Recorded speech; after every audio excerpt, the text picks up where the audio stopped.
করেছি যে গত 17 বছর অফিস তো দূরের কথা, আমরা একটা মিটিং মিছিল করতে পারিনি।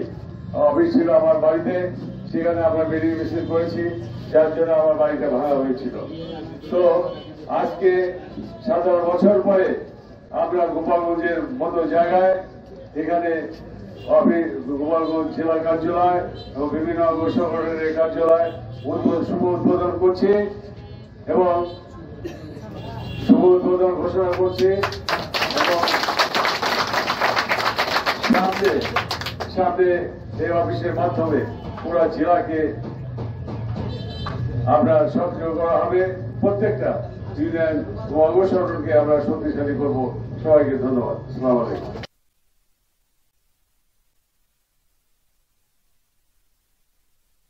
অফিস উদ্বোধন করে আপনার আমাদের লিফলেট ভিডিও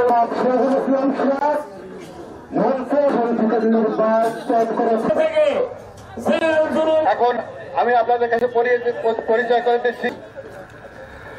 গোপালগঞ্জ জেলা বিএনপি তারেক রহমান বিদেশে রয়েছেন দীর্ঘদিন ধরে।